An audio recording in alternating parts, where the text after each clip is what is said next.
Your West Radio Facebook page. We're on the PWR app. We're live on Instagram, on your smart speakers and on the website. And on the way this evening, Gordon Thomas, Tom Dyer and myself will get straight into the weekend's top sporting stories from across Pembrokeshire. In local football, the West Wales Cup dominated the Pembrokeshire sides. There were stacks of goals. We also had a great win for Haverfordwest County at Barla on Friday night that leaves them second with 11 matches played. We've got local rugby, the Sport Pembrokeshire Awards. If you did the Cardiff half yesterday, we'd love to hear from you as well. We'll give you a mention on the show.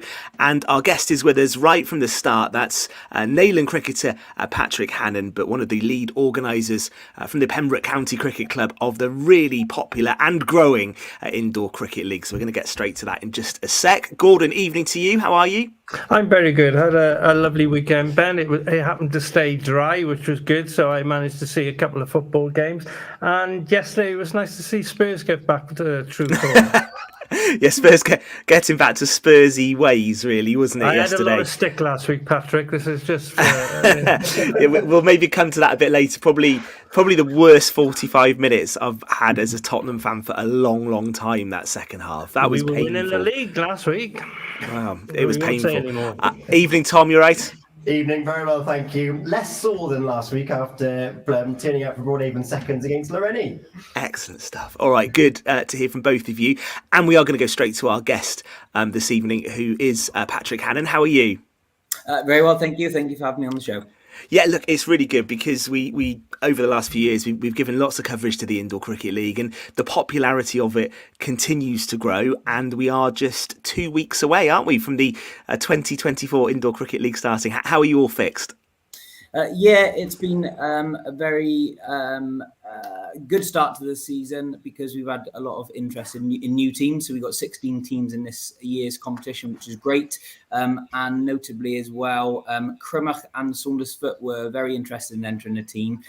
But given the longevity of the competition, I think they needed a few more committed members to have a squad because it is hard finding six if you've only got six in your squad for each week. So they were hoping to enter next year now, get the appetite back and hopefully a couple of more interested people within their team. So it would be great to see them two come in next year if we can. But yeah, 16 teams in this season's competition. That's amazing, and we should do some mentions actually for the new teams that are brand new for this season. Patrick, who are they? So Loreni have entered, which is really good to see them. They're quite a formidable side in the outdoor game, having won their that big trophy in the outdoor season. That's great. So it's good to see them in the indoor league. Haverfordwest are returning, and they've actually entered two teams, calling themselves Haverfordwest Lightning and Haverfordwest Thunder. Following the Welsh Fire there, I think, isn't it? Yeah. It's good to see them back with two teams as well, which is great. They've got a healthy squad, I'm told, from Captain Chris from Haverfordwest as well. So that's good. And Pembrokeshire Seniors have entered a B team, which is always good to see them enter because they're very experienced cricketers and they do help everybody else in the game as well.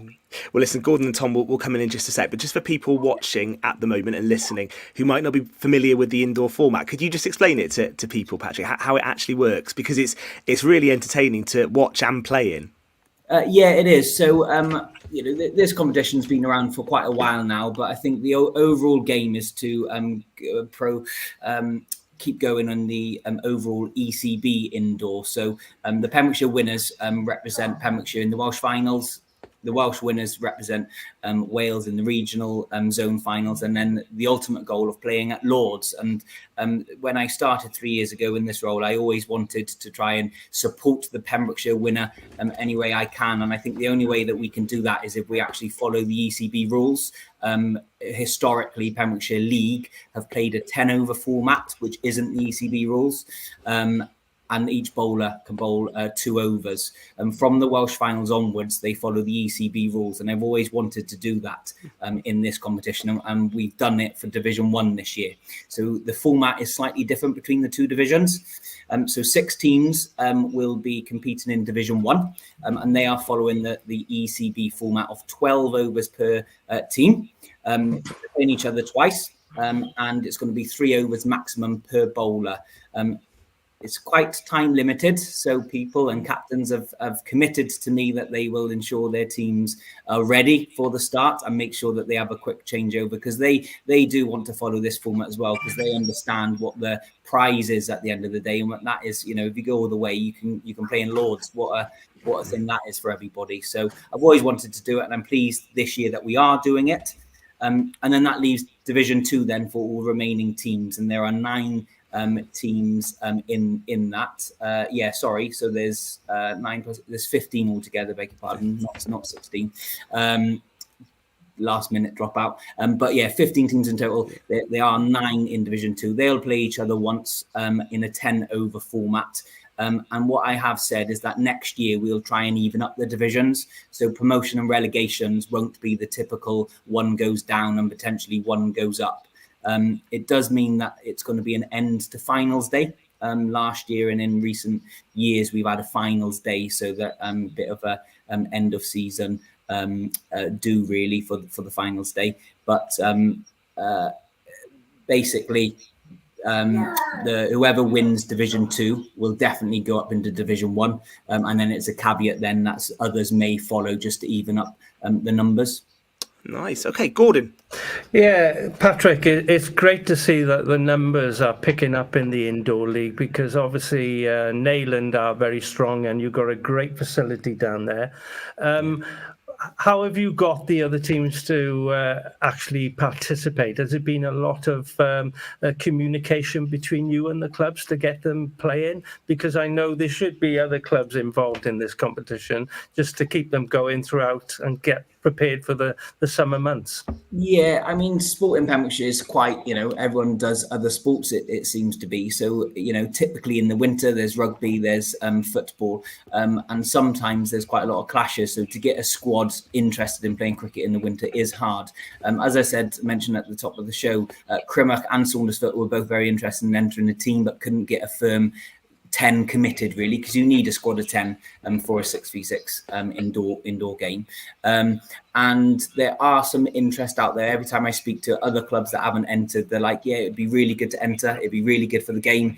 It's just that commitment. It does clash with a lot of people's football training, rugby training. So it is difficult in that sense. And due to the hall availability, Division 1 games will be on Monday nights this year, and Division 2 games will be on Wednesday nights. And the ladies' competition will follow on from the men's on a Monday and Wednesday, starting from February. Well, that's good news as well, because predominantly, if my memory serves me right, I know I'm getting a bit old, but it used to be played on Sunday mornings, which was never a great time to play after playing football or rugby on a Saturday. Not just because of sports injuries, but due to lifting their arm a little bit too much on the Saturday night. That's right. And that was the feedback from the captains and the umpires, actually. So at the end of the season or a couple of months ago, I did ask for a little bit of feedback from players, playing captains and the umpires. And the overwhelming thing was Sundays just isn't working. So we managed to get enough space in the hub for that. We are starting, I think, a week later than last year, and that's just because working it all out with the bookings off the hall and making sure it's all free and available. But we've managed to get a good scheduled program in, and I think players are looking forward to it. It'd be interesting to see how the 12 over format works in Pembrokeshire, because it does mean you don't need that fifth bowler. So with the format with 12 overs and a maximum of 3 each, you can get away with just playing 4 bowlers, whereas in the 10 over format, 2 overs maximum a bowler, you do need a fifth bowler, and sometimes people struggle with that. So that could benefit other teams. It could make teams stronger, but it'd be interesting to see how that works. But it does sharpen up skills, doesn't it, through the winter as well, and also keeps a bit of that camaraderie going between the players that are playing for the clubs. You don't have that big break between the cricket season finishing and starting again. And the standard is really good, Pat. And of course, 2 sides will qualify for the Welsh finals, as we've said. So there's a real carrot there for teams to take it seriously. And it will be really competitive as a result, won't it? Yeah, well, and I think I play for Neyland as well now and again, and it's probably been dominated by Neyland, to be honest with you, in the last 12 years indoor. Haverfordwest the exception in that, but to have two representatives in the Welsh final, I hope it gives other people that incentive then to actually be playing for that place. And whilst I have done away with finals day as a result of that, what I have done, and this was based on feedback from the captains, one captain suggested this format, and everyone seemed to like it. So the winner of Division 1 will automatically qualify for the Welsh finals. And if you finish in second and third place in Division 1, you will have a playoff game That's to play. good as well. Winner then will have that second place in the final. And I've also scheduled in games for those two representatives to play against the county select team on an evening, and that's the Monday before the Welsh finals. There's a bit of a warm-up, but also as well to give other players who perhaps, over the years, we've had very good players of indoor trying to nurture some youngsters through. So I hope it gives them a bit of an opportunity that you may not play in the best team, but you're a very good player and you might, get picked to play for your county, which is always a good thing. For younger people watching then, what skills do you need indoor? And obviously, being involved with Neyland, you'll have seen that at first hand because you have done brilliantly in the indoor format. What are the skills you look for to play? I think indoor? fielding is a massive part of it, which is, I think, what has set Neyland apart probably over the years, is to be on your toes in the field.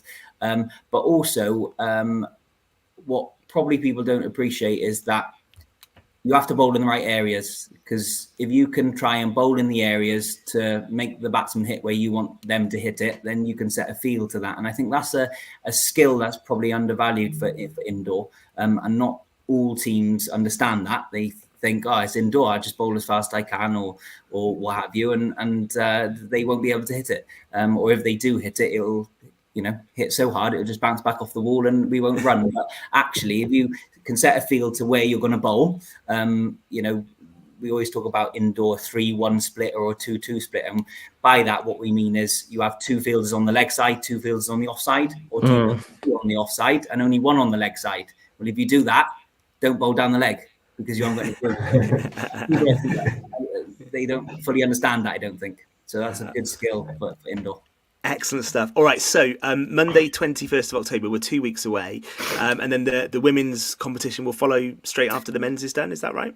Yeah, that's right. So the ladies' organiser is Sam Rossiter from Hook and Pembroke County Cricket Club. So she's the organiser of that. So I don't think she's got the full programme set up yet, but it is following on from there. And from what I'm told, there's big interest from the ladies' teams. I think last year, I think she had about 14 teams enter, and I think it is about the same again. So it's going from strength to strength, and I hope the format will try and make a couple of other clubs join, and if we can even up the divisions and get it a little bit more even, then I think that's only a good thing.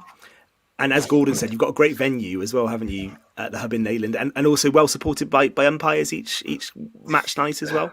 Yeah, we've had 6 umpires come forward, which is absolutely fantastic. Chris Stapleton always seems to be there every week. He loves it, so he's one of them again. Steve Williams will do it when he can. He does have other commitments on Monday and Wednesday nights, though. Neil Crucial, the same. He does have other commitments and work, so he has won.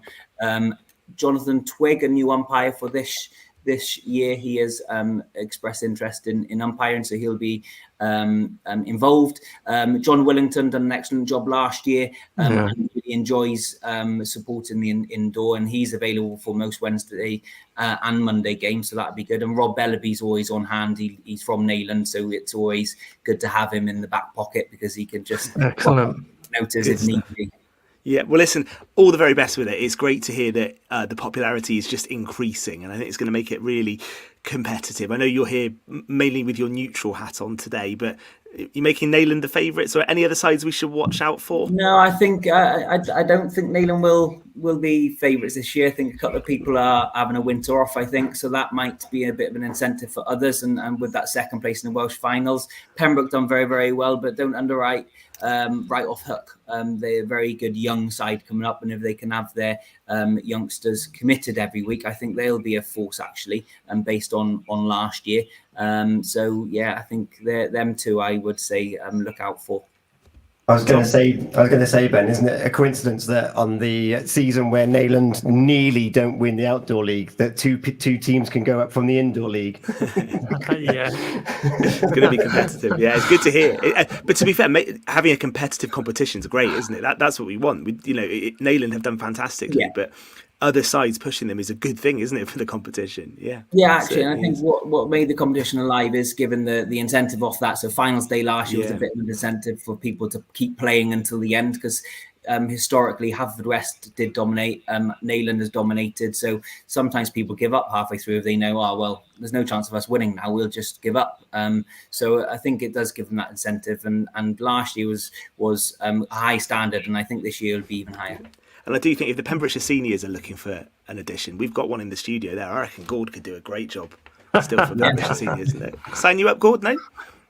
I wouldn't get in the county side of cricket, but I'll be honest. I reckon you would. You like the shorter format as well, don't you? I do. I love the shorter format. Yeah. Good stuff. And I know pembrokeshiresport.co.uk, as always, will be covering the indoor league as well and doing a great job. Patrick, thank you. Good luck with it. It's great to hear it's flourishing. Really good luck to all the new sides and the returning teams as well. Have a really good indoor winter in Neyland. Thank you for being with us. Thank you. Excellent stuff. Listen, we're going to come back in just a sec. So if you're watching on the Facebook page or wherever you're listening this evening, we'll be back for part 2 of Pure West Sport this Monday evening. Next. Eaton-Evans.